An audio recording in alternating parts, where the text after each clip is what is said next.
Yo guys, what is going on? My name is Luke and I am bringing you guys a frame-by-frame analysis of the event that happened at Sydney Mardi Gras 2013 involving a police officer from Fairfield LAC and a man just trying to have a good night. We're going to go through a frame-by-frame analysis of what actually happened and see if this man actually tried to do anything to the police to deserve what happened to him. If you guys want to see the full video without me going through frame-by-frame, the link will be in the description. There is a lot of controversy surrounding this. There's people saying the police was in his right and there's a lot of people saying he wasn't. I personally do not believe the police officer was in his right. And after this video, I want you guys to be the judge. I want you guys to just understand, take what I show you, not what I say, and then think about it and just be like, okay, did he do it? Did he do the right thing or did he not do the right thing? So we're going to jump into this right here. Now, one thing I want to touch on first. If you notice here, this police officer is letting him walk around, mingle with other people, and mingle with the police officers. Now, some people have been like, this guy could have been a violent threat to the police beforehand. Nobody knows. They weren't recording. He could have deserved this because he assaulted the cop beforehand, or he was a violent threat before the video even started. But this right here, in my opinion, is evidence that this is not that.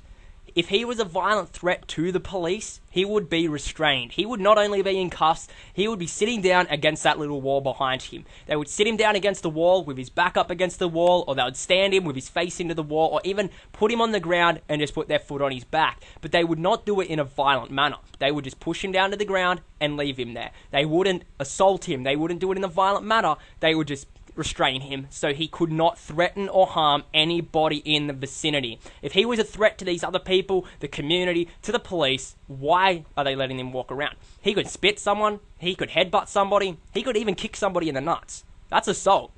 But they're letting him walk around. I thought he's meant to be a violent threat. He can't be a violent threat if you're letting him walk around. He can still assault the community, he can still assault you while doing your job. That's not right. He shouldn't be allowed to walk around if he's a violent threat. He should be restrained. I thought that was their job. But, moving on. You'll see right here, he's having a bit of a chat, and then the cameraman goes over here to record what is being said. And you'll notice that the cameraman kind of loses him. The guy's walked away, and he doesn't know where he's gone. He's looking around trying to find out where the guy's gone, and he locks onto him right in between two police officers just over here. You'll see right up here, he notices where the guy has been taken to by the other police officer. Now, what I want you to take note of right now is this guy is still walking. Look at that. He is in his walking stride, and the police officer is still letting him walk. Right. Violent threat? I don't think that's true. You'll notice the guy stops right here. He's chatting to somebody in front of him, as you'll see later on. Now, we come over here, and the cameraman comes over here to show evidence of blood dripping from his head. Now, just to touch on this real quickly. As far as I know, a police officer should understand that if someone has a head injury, they should not be allowed to walk around, and an ambulance should be called for immediate assessment of what is going on. He could have more injuries to his neck, he could have more injuries to his head, and it could have internal bleeding and all that fun stuff, and he has to have treatment like that. As far as I'm aware, well, I may be wrong here, don't take my word on this, you should never let somebody move or walk around if they have a head injury or a neck injury. Now, you won't know about the neck injury unless, the ambulance tells you. But right now, he has a head injury, which obviously seems like he's fallen on the back of his head or he's hit the back of his head on something, which could lead to a concussion, it could lead to other things, and he should not be allowed to walk around just because of that fact.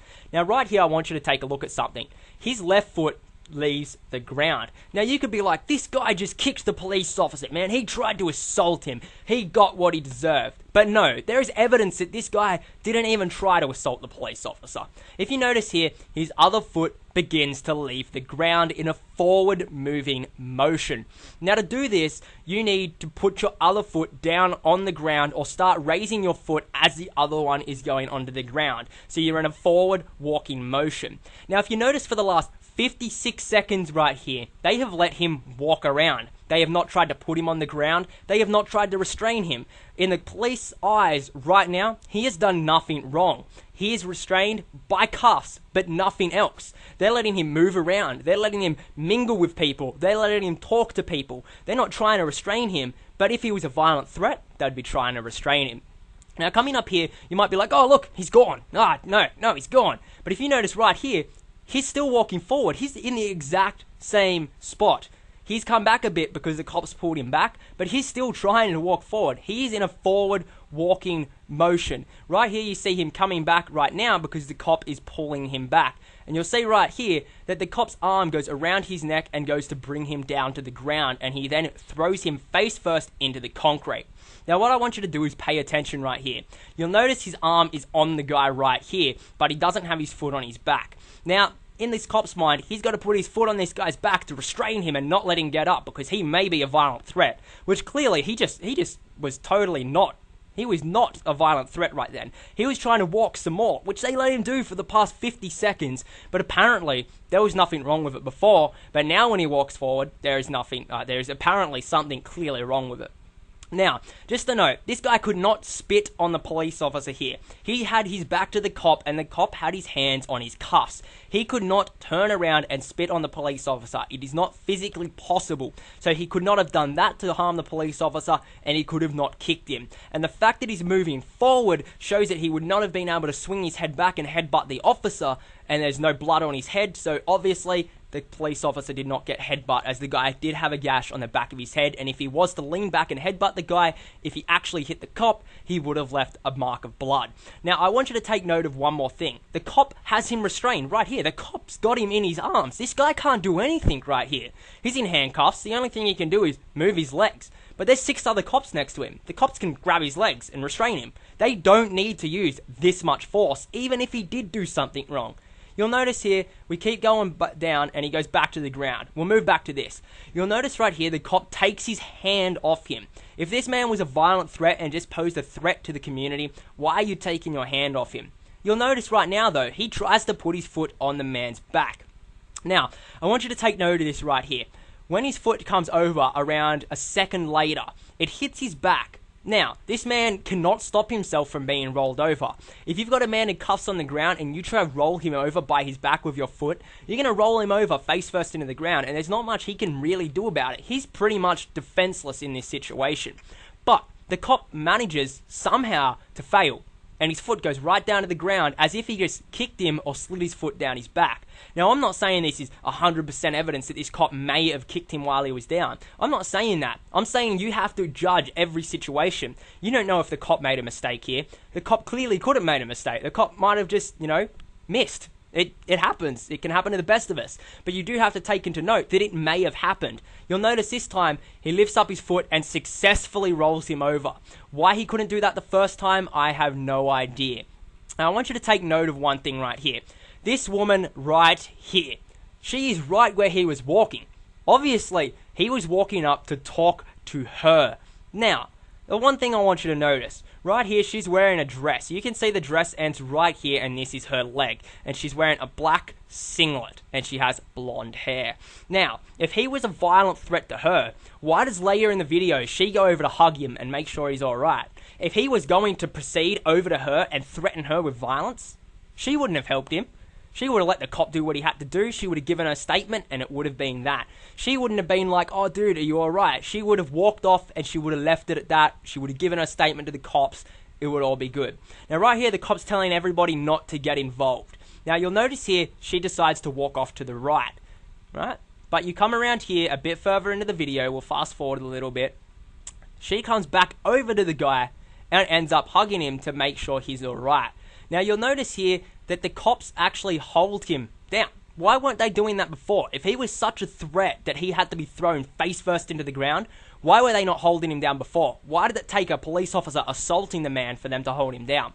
You'll notice over here, the next woman that was in the black singlet, blonde hair, and the skirt, comes right over. Look, there she is. She's right here. She's in the light. Bit easy to see now. She's hugging him. She's making sure he's alright. What's with that? I thought if she was actually threatened or almost assaulted by this guy, why would she want to help him? That gives you proof that he was not going towards the crowd to threaten or give a violent act towards the crowd. So if he didn't give a violent act towards the police officer, he didn't give a violent act towards the crowd, why did he deserve this? When it comes to violence, there's 4 different things where physical force is actually applied that you can actually be charged with assault. A striking, touching, or application of force by the accused to another person.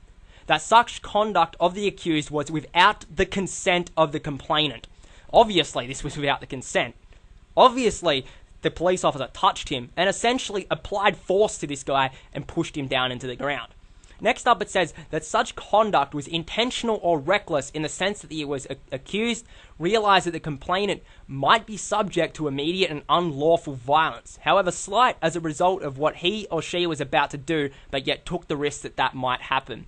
Obviously, this guy didn't try to assault anybody. He didn't threaten the cop. He didn't threaten the woman. He's just asking what he did wrong. And I think if we go back, there's even going to be a little voice thing over it of when he's actually talking about it when the woman's there. So before the event happens, if we come up to it here and we play, let's have a bit of a listen.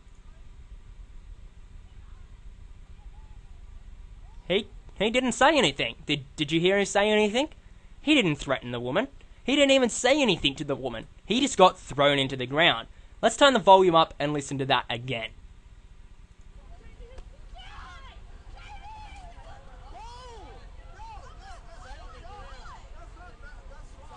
What did he do? He didn't say anything. He didn't threaten anybody. He just walked forward like he did for the past minute.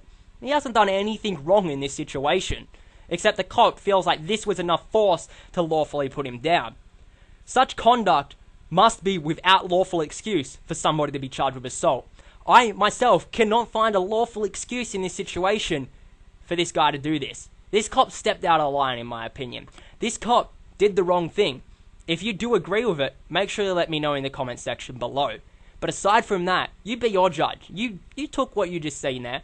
You think about it for a bit. Do you think the cop did the right thing? Or do you think he stepped out of line? Aside from that, that's about all I really have for you guys. That's a frame-by-frame analysis of what happened. Now, you could turn around and be like, oh, something could have happened beforehand, before the camera was rolling that made the cop do this. No.